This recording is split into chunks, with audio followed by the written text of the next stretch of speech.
10-demon palace shatters before the contest even starts. The young Undertaker snatches the spotlight.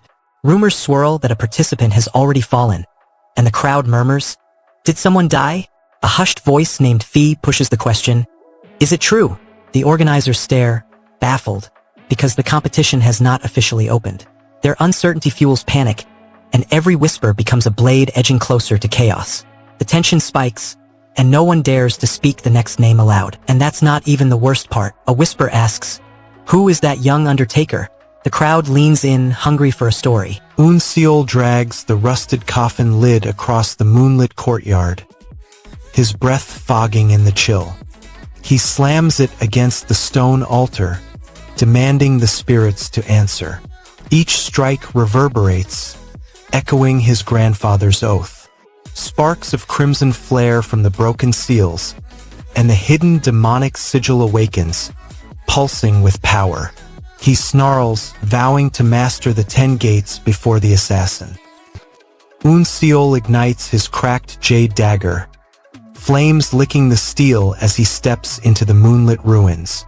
The shattered pillars, eyes flaring with inherited wrath. A distant chant drifts from the hidden shrine, urging the dormant 10 gates to awaken. He presses his palm against the cold stone, feeling ancient sigils pulse. Memories of his grandfather's last words flood his mind. "Do not chase revenge. It was my protection."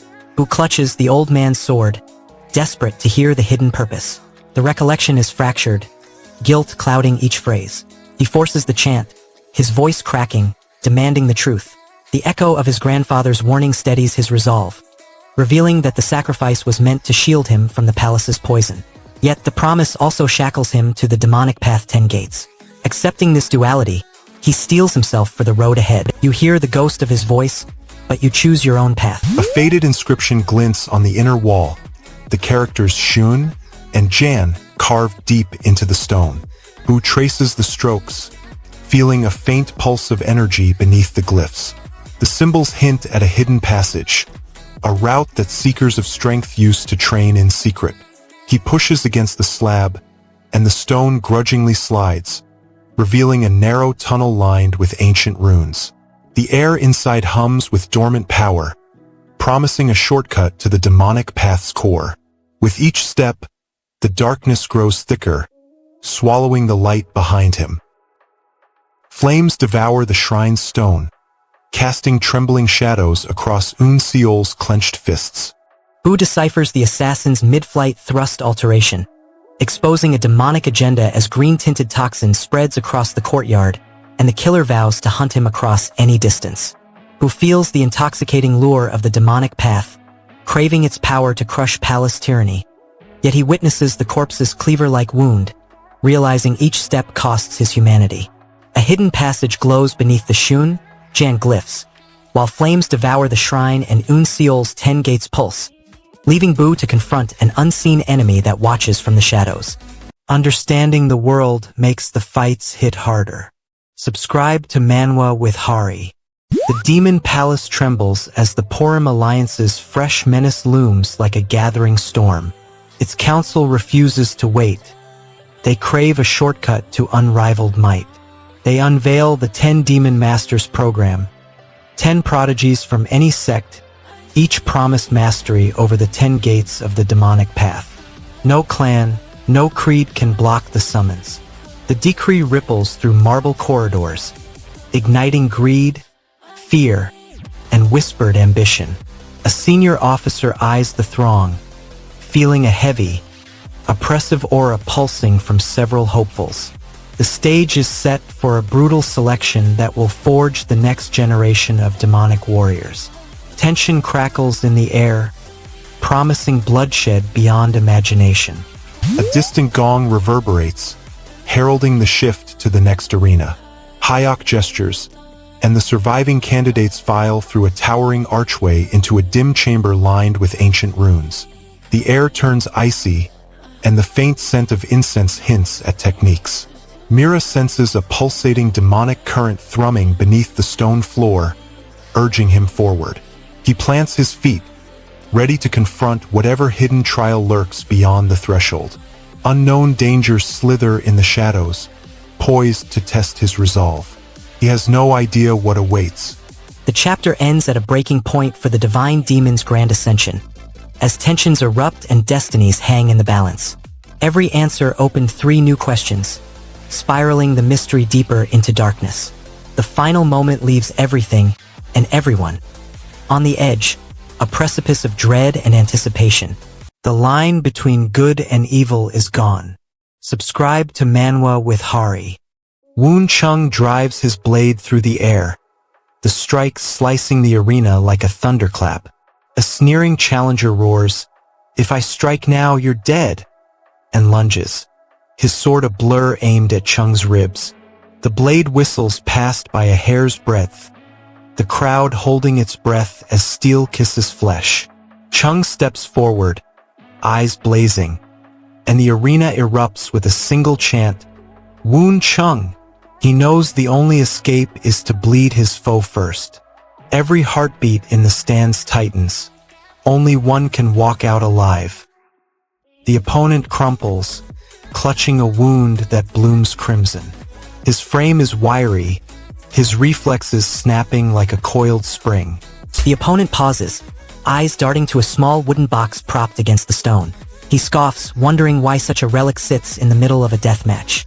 The box hums with ancient energy, a faint glow seeping from its seams, hinting at a sealed power. Whispers swirl that it might be a temple relic, bait for the greedy.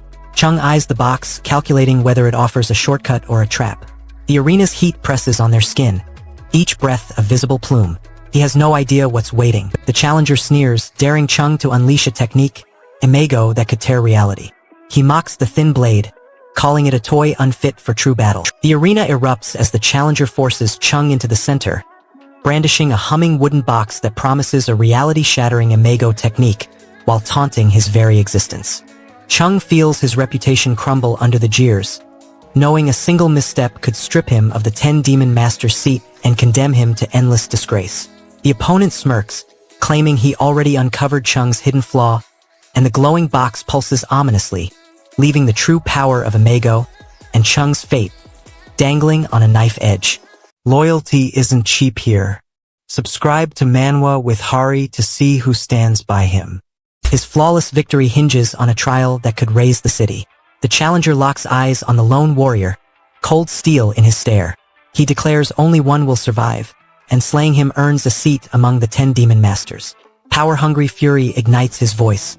He steps forward, sword humming like a warning, demanding combat. The warrior shifts his weight, knowing refusal means a swift death. A shiver of dread spreads across the arena. Death and ascension balance on this clash. If I kill you, I become a 10 Demon Master candidate. The next moment reshapes everything. The opponent lifts his head, confidence cracking the air like a storm. Flames lick the arena's walls while the hero, fists trembling, reads the crimson markings left by each of the 10 Demon Master strikes. He matches the rhythmic pulse of the killer technique to the fallen bodies, noting the heart-piercing thrust and the skull-crushing snap. A sarcastic grin spreads across his face during brief banter. Then a cloaked healer appears, stitching wounds with ethereal thread and whispering, "Your ascent has allies."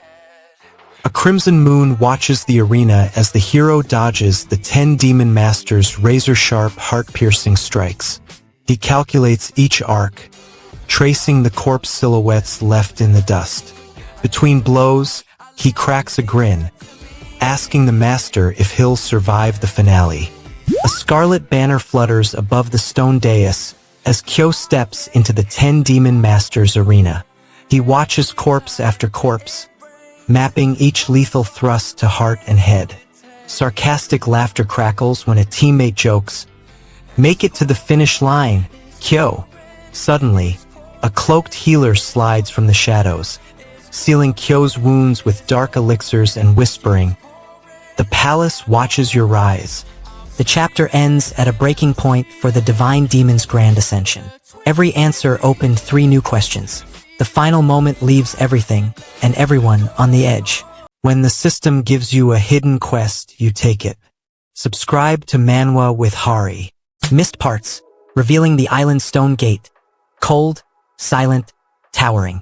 A gruff voice slices the wind, demanding obedience. Newcomers clench their weapons, eyes scanning for a leader. One tall figure steps forward, shoulders squared, and points toward the inner courtyard. The crowd shuffles, reluctant yet forced, into darkness. Each footfall drums a warning of danger. No one dares defy the order. Salt-laden ash tingles the air, a reminder that this place devours the careless. The gate's iron bars seem to pulse, urging them onward. Follow me. And that's only the beginning of the nightmare. The courtyard erupts with restless bodies, each clutching discarded gear. A stern instructor raises a hand, silencing the chatter. You watch ancient stone crumble as the story of the wandering beast pavilion unfolds. Sawu leans against the doorway, voice low, recounting how the pavilion once fell so far it barely clung among the 10 demonic sections. He tells Bu Yunseal that its legacy survived because generations of masters forged the strongest warriors within its walls. The master's words echo against the cavern, reminding the youth that greatness comes from blood-soaked trials. Bu feels a mixture of awe and dread. The weight of history presses on his shoulders, demanding he prove himself worthy. Dust swirls, revealing engravings of past champions, their names etched in stone. He has no idea what's waiting. Sawu brandishes a humming crimson blade, demanding Yunseal prove her will in a duel before nightfall, turning the wandering beast pavilion's trial into a blood-charged showdown. The blade sings, its crimson light cutting through the twilight as the crowd holds its breath. Yunseal feels her heart hammering, knowing her flesh will betray her by dusk if she skips the ritual. Yet she claws forward, driven by pride, fear, and the desperate need to survive. Every pulse echoes the ticking clock of her own mortality. The blade arcs toward her, the courtyard's echoing silence promising a fatal strike, while the looming doors flicker, leaving the onlookers breathless. A shiver runs through the stone, as destiny hangs on the razor's edge. There's history here that most people skip. Don't be most people. Subscribe to Manwa with Hari. The divine demon rips awake, shaking the city to its core. Sawu steps forward, cloak snapping, announcing himself as the wandering night pavilion master. His eyes lock onto the trembling disciple, a cold weight of expectation settling like a stone on the boy's chest. The pupil's heart hammers. Every breath feels like a promise of a brutal path ahead. The training ground morphs into a cage of pressure. I am the wandering night pavilion master, Sawu. Leaf, call me Mr. Sa from now on. Ibu un seol no. Let's get started. And that's not even the worst part. The disciple fixes his gaze on the empty floor, breath shallow, hand trembling. Sawu watches the boy's trembling limbs settle into a rhythm, each step a silent promise. The pupil's ears pick up the faintest scrape of stone. Skin tingles at the brush of stale air. He moves without sight, trusting the surge of ultimate spring spiritual water the master promised would flood his veins. Sawu's eyes narrow, impressed by the rapid adaptation. The trainee's breath steadies, heart thudding like a war drum, while his mind flashes images of the demonic palace awaiting his rise. He has adjusted so quickly. Yet the true test looms beyond the training ground. Sawu lifts his hand, a grin curling his lips, and signals the boy to move. Sawu shoves his trembling disciple into a stone chamber, demanding he seal his eyes for 60 relentless minutes. The boy must navigate the black void using only sound, touch, and the dwindling spring water he hoards. The boy feels his sanity fray as panic claws his mind, yet the desperate promise of preserving the ultimate spring water fuels a fierce resolve, turning terror into a raw, sharpened survival instinct. Each heartbeat echoes the battle between fear and determination. With his vision sealed and Sawu's thunderous commands reverberating, the chapter ends on the boy's trembling hand clutching the last drop of spring water, his fate and the true power of sensory mastery hanging in peril. Something major happens to this character very soon. Subscribe to Manwa with Hari before the spoilers find you. My eyes flare back, and 10 years loom to eclipse the 10 demon masters. The scholar grits his teeth, refusing to accept a half-finished technique. He slams his palm on the stone table, shouting, "Try re-evening this again." As calm. The room hums with strained energy, but the inscription on the wall glows faintly, mocking him. He pushes harder, channeling more chi, yet the sigil flickers and a voice snaps, "Not good enough." Frustration spikes, and the failure fuels a bitter resolve to surpass every limit. Try re-evening this again. As calm. Not good enough. What comes next changes everything. Storm clouds swirl over the wild beast pavilion as unseal shatters the training hall's oak doors, demanding a true disciple's trial. He lunges at the roaring beasts, siphoning their feral ki while the mutters, "Even a whisper rattles my circuits." Sweat drips, heart pounds. He vows to breach the 10 demonic gates and storm the Fire Rain Sword sect, igniting destiny with every step. The jagged walls of the demon palace, realizing the island serves only as a crucible, not a lifelong prison. The master's warning echoes. The palace cannot tether souls forever, and time slips faster than the tides. The chapter ends at a breaking point for the Divine Demon'S Grand Ascension. Every answer opened 3 new questions. The final moment leaves everything and everyone on the edge. Miss one chapter and you'll be completely lost. Hit subscribe on Manwa with Hari and stay in the loop. He masters the Fire Rain 13 forms, yet his stance seals destiny. The lad never lifts a blade before today, but the records whisper that his only weapon was the Fire Rain itself, even in the second trial. He watches the cave dorm selection with sharp eyes, noting every movement, turning observation into instinct. Prabhat sees a blank canvas, thinks that proper teaching could turn him into a weapon. The instructor steps forward, eyes fixed, ready to test the raw potential. And that's not even the worst part. The student's shoulders still tense, his breath shallow, as the lesson shifts to the body itself. Full body relaxation, softly flow into one. A silent surge ripples through the hall as his aura ignites, bright enough to silhouette the stone walls. He feels the Fire Rain energy coalesce, humming along the edge of his blade. Without a word, his body moves faster than his mind can name, each motion echoing the ancient forms he just reclaimed. The heat sears his skin, yet his focus sharpens, carving a path toward the intermediate chamber. The hidden cost is a whisper of doubt that claws at his confidence, hinting at a deeper shadow waiting. He has no idea what's waiting. His strikes now outrun every opponent he has faced, the blade humming louder than any previous duel. He watches the lad's rapid progress, eyes narrowing as the boy repeats the Fire Rain forms. The student whispers, "I get it now," realizing the wild beast path snapped into place within a fortnight. Doubt that once gnawed his mind, whether he could ever breach the intermediate chamber, fades as the instructor notes his speed defies expectation. The teacher's voice cuts through the hall, confirming that the lad is moving onto the next stage faster than anyone has before. Confidence surges, yet a silent warning lingers. The higher chambers demand more than speed. They demand mastery. He's moving onto the intermediate chamber way quicker than expected. What comes next changes everything. The chapter ends at a breaking point for the Divine Demon'S Grand Ascension. Every answer opened 3 new questions. The final moment leaves everything and everyone on the edge. There's history here that most people skip. Don't be most people. Subscribe to Manwa with Hari. The Fire Rain blade cracks his back, and this duel will tip the scales of fate. Bayak Hansung stands in the intermediate chamber, sweat still dripping from his recent sprint through the elementary trials. Jean Gak watches, arms crossed, his eyes sharp as a hawk that has spotted a fledgling. He snarls that 27 days to master the 13 Flower Rain forms is a waste of talent here. His voice cuts through the stone, demanding Bayak push beyond the elementary gate or fade into obscurity. You passed only the elementary chamber. 20 days for 13 forms. Wasting time. What comes next changes everything. Jean Gak leans forward, his breath fogging in the cool stone. Jean Gak whispers the truth of the wild beast path, a martial art whispered among the wandering beast pavilion. It's an elementary style, yet its movements demand the precision of a master. Only the most seasoned can wield it without breaking. As the duel rages, the path's complexity surfaces. Every dodge hides a deeper technique, every parry a lesson missed. The crowd watches, unable to judge the fight's true depth because the fighters merely evade, never exposing the core forms. Bayak feels his confidence wobble, realizing his raw power may not cut through such refined mastery.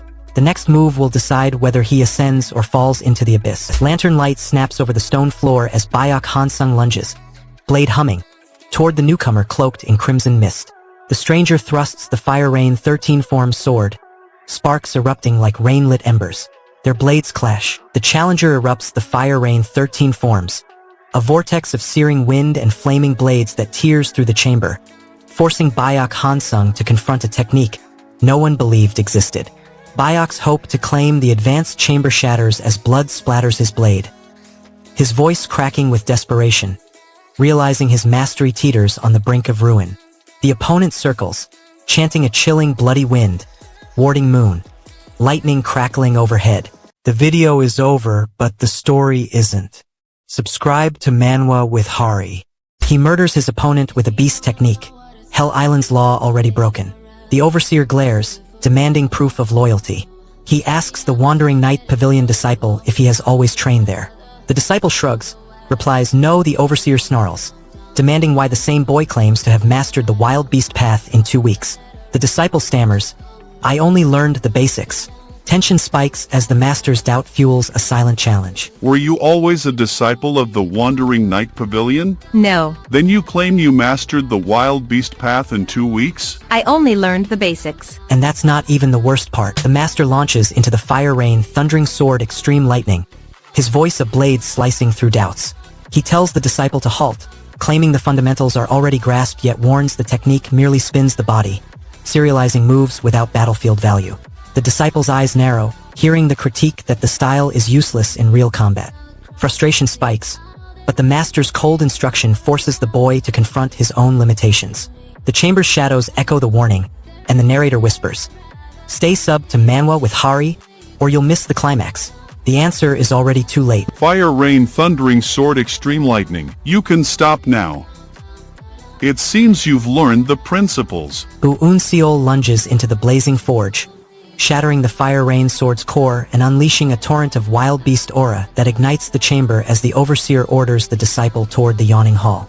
Unseol feels the crushing weight of every life he could end, while the master's confession of self-inflicted numbness shatters his confidence, leaving the disciple teetering between newfound power and haunting self-doubt.